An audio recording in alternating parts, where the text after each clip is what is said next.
Hi Yogi, welcome to Yoga with Alina, and today we have a new tutorial, and this one is going to be about forward folds. Why I wanted to do this tutorial so badly, because literally I think every one of my students, they come to me and they say, oh my God, I'm so inflexible, I can't even touch my toes. And that's the phrase that I hear all the time. But the problem is usually not about flexibility. It's not even about mobility, even though it's more about mobility than flexibility. But it's not really about all that. It's about their alignment, and it's about missing parts of the pose, the crucial parts of the pose that will let you go deeper into it. So that's kind of why I wanted to get a little deeper into explaining this posture. And before we go to the mat, I want to kind of explain a very, very common misconception about this one. We usually think it's about hamstrings. And while, yes, you're getting a pretty deep stretch on the hamstrings, it's also about your back. It's the stretch for the entire posterior chain. It's the stretch for the entire backside body. And focusing just on the hamstrings, you're going to lose half of the pose. And trust me, you don't want to do it. You don't want to miss out on it, because when you're doing the entire thing, that's going to help you progress into your physical yoga practice that much faster and with way more benefits for your body and essentially for your mind as well. So let's get to the mat and let's look at that one.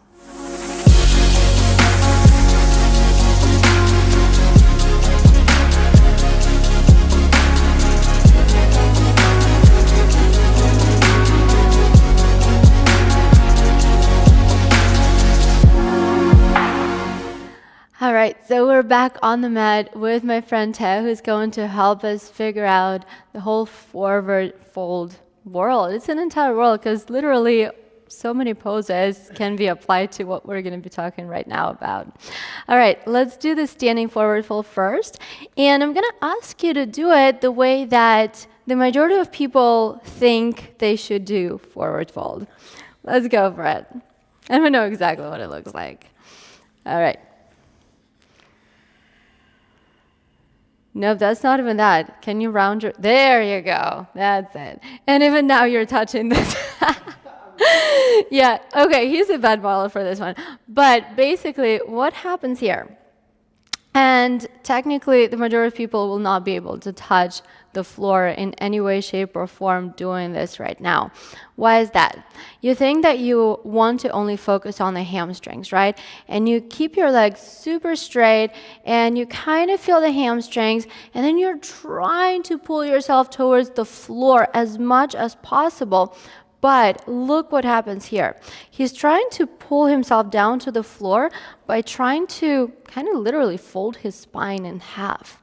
Look at your spine. It is physically impossible. You cannot fold your spine in half. Do not try to do this. It's dangerous. It's not going to get you anything. The only way you can physically fold in half is through your hips, right? Through hinging at the hips. But naturally, because of our culture, because we're always sitting, because we're always at the desk, because we don't really do a lot of physical activity, our hip flexors are not used to it that much. So we need to teach our body how to hinge at the hips. How are we doing this? Let's set this pose up together. So first thing, nope, you're staying there. Yep. We are just going to bend the knees. I'm going to ask him to bend the knees so much that the chest is actually going to be on the thighs, right? So automatically you will see here how he's now hinging at the hips. This is how he starts to teach his body how to hinge at the hips. Now he's going to keep, well, that hinge, right? He's going to keep the bottom of the rib cage on the thighs and start leaning forward at the same time, straightening the legs a little bit. Good.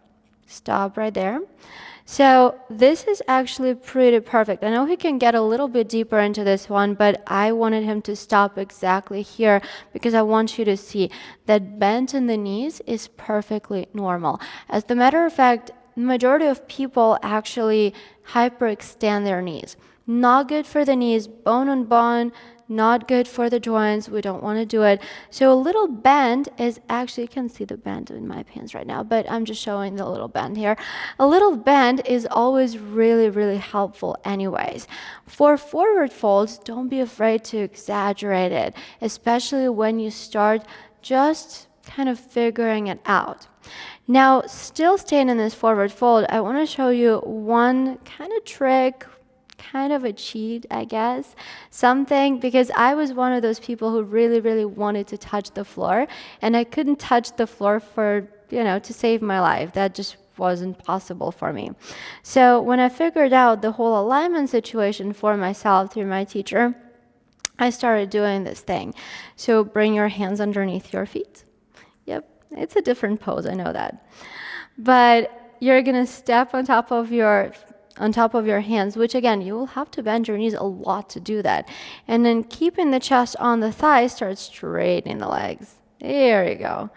So this is how I personally was working on getting deeper. Now his legs are pretty much almost straight. Obviously, when you first start doing that, it's not gonna happen that way. But that's gonna help you kind of have that pull-push situation, and that's going to start getting you deeper. Again, a little bit of a cheating moment because it is a different pose, but if that's what you're working on, do your thing. It's okay. Go for it. All right, let's get out of it, and we're going to get down on the floor. Because remember what I said in the very beginning, forward fold, so many poses, right? And whatever we were just doing standing, we can do the same thing seated. So let's do seated forward fold. Actually, I'm going to ask you to face that way. Good. Good. And for the seated forward fold, I'm going to position myself right here. You're going to fold again like most people want to fold, touching the toes and rounding the back. Okay. So same thing. Remember how he was standing? Now he's seating, but it's exactly the same setup. He's trying to fold his spine in half right here. Spine doesn't do that thing. Or if it does, we have a problem. Please don't do that. What you really want to do, you want to hinge at the hips. So who cares if you're touching your toes or not, if in the process you're damaging your back. You only have one back. You have two sets of hamstrings. I always say the priority would probably be the back, at least in my book. So let's set it up together. Release the grip. Good. And we're going to bend the knees. And bend your knees so much that your chest is touching the thighs. Good.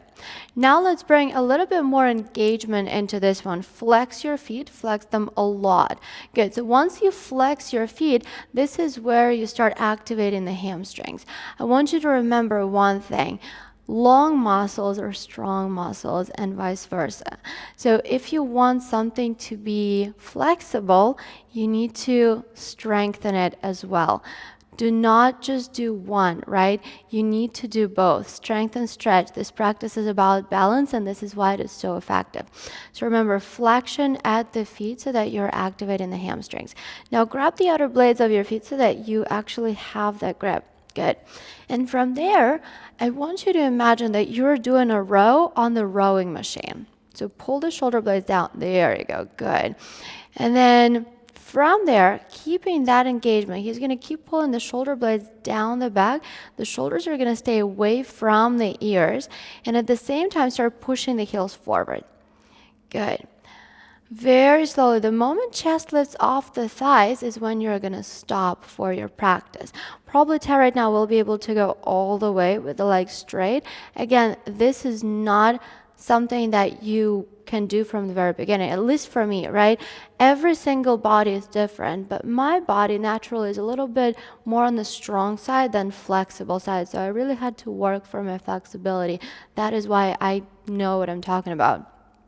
You really want to forget how you think it should look like and do what is beneficial for your actual body. And in this case, the chest staying on your thighs, shoulders away from the ears is what's going to do the trick. You're hinging at the hips, you're lengthening the back, you will feel a lot in the hamstrings. I can promise you that much. Good. Let it go. And you can lift yourself all the way up. Beautiful. I'm gonna reach for my props right now, and we're gonna chat a little bit about how to use props for this pose and how not to use props for this pose. And the first thing is a lot of my students are surprised when they start practicing with me that I don't really teach this forward fold or really any forward fold with a strap. And there's a good reason for it. So let's bring the strap, grab it. If you are not really aware of your body, and let's face it, when we first start practicing, we're not aware of our body. Another layer is that we don't always understand the alignment of the pose. And that's going to result in something like what we saw before, right? Without the hands touching the toes, but with the back rounded. Can you do that? Yeah, there you go. So yes, you will feel the stretch going down the hamstrings, but are you really doing anything else for your body? Not really. You're not working on your spine. You're not working on hip mobility where you're hinging at the hips. I sound like a broken record with the whole hinge thing, but this is so important for this pose. So no, you're really not doing anything. You're just working on the hamstrings, which is great, right? But you're losing so many other aspects of this pose. So yes, there is a way to use a strap. Lift yourself up. Nice. And then pull the shoulder blades down. Imagine you're doing a row. Imagine you're on a rowing machine and you're pulling your, there you go. So now you're actually doing something for your body. And guess what? It doesn't even look like a forward fold, right? But it is giving him all the benefits of the forward fold right now, because he's strengthening the back, he's sitting up nice and tall. There's a hinge at the hips. Even though he's not having his chest on the thighs, he's actually hinging at the hips, because otherwise he would be rounding like this and his lower back, his tailbone would be tucked down. So I can see that hinge, and he's getting the hamstring stretch. But for us to be able to do it, we have to leave at the door the way that we think how this pose should look like, and think about why we're doing this. So to summarize, I feel like I said it multiple times already. To summarize, yes, you can use the strap for this one, but do you really have to? If you bend your knees, if you're hinging the hips, pulling, pushing, and yes, your legs are not straight, but you're in alignment, you're getting all the benefits, you really need the strap. And if you decide that you do, take it, but be very mindful about that one. All right, so that's it for the strap. And my take on the strap in this pose. And about blocks. Now first, when we just start practicing this forward fold, again, that hinge at the hips just because of the way we're sitting. And even right now, I'm explaining this to you, and a lot of times I'm just kind of like rounded and my tailbone is down and there's no hinge happening whatsoever. The back is not straight, and I'm definitely not sitting as tall as Tara right now is sitting, and I definitely don't have that spine right now. And let's face it again, most of us don't really do that often. So what you can do to, again, teach our body how to fold in half is to sit on the block. So sit on the block for me. Nice. I love that. Good. And then scoot your hips a little bit closer to me so that you're kind of rolling off of a block almost. Good. And that's going to help you lean forward a little bit more. There you go. So even right now when he's not really trying to pull or push or do anything, his body automatically kind of folds forward, folds in half. And again, it might not look super dramatic. It might not look like much, but you will start getting the benefits of the entire thing. Now, with that said, blocks can also be used to amplify this pose. All right, give me this block. And we're going to put the block right here. So bend your knees again, actually. Let's set it up the way that I love setting it up. We're going to bring the chest on the thighs. We're going to bring the block right here. And instead of grabbing the outer blades of the feet, he's going to grab a block. And by the way, can you grab the second one? We're going to push you today. Good. So you can really really go for it. By the way, this one is getting a little bit more difficult for him. You know how I know this? Because his shoulders just shrug to the ears. So pull the shoulders down. There you go. Good. You're going to keep that engagement and start pushing the heels forward. That's it. Stop, stop, stop. That's the moment the chest starts lifting off the thighs. That's his limit. This is what I'm talking about. This is how it looks when this shit gets difficult. And yes, you're not editing the word shit out. We're keeping it there. Good. This is where it gets tough, but this is also his point of growth, right? This is where he can get further, and he's going to keep pushing the heels forward even if they're not moving anymore. He's going to keep pulling the shoulder blades down the back again even if they're not moving anymore, and that's going to get him deeper. Here's the moral of the story. This practice is never ending. You're never reaching destination goal, whatever you have there. Good. Let it go. Nice. And by the way, with all that said, you can do same thing standing, right? So remember, this applies to all forward folds. So if you're standing and you're like, oh my God, okay, my hands are on the floor, it became boring, step on the block. If you cannot get your hands on the floor and you need a little bit more support, and by the way, you do, especially when we're flowing and we want to work on that length in the spine, you want to push away from some kind of surface. Bring the floor a little bit closer to yourself. Lift the floor, bring the blocks. And again, blocks are just the floor, a little bit elevated. That's how I always think about them. So hopefully that just made sense. All right. Let's sit together on the mat and say goodbye to our subscribers. Thank you guys so much for joining us for this tutorial. I hope that was informative. I hope you learned something today. And thank you. Thank you again from my heart to yours. Namaste.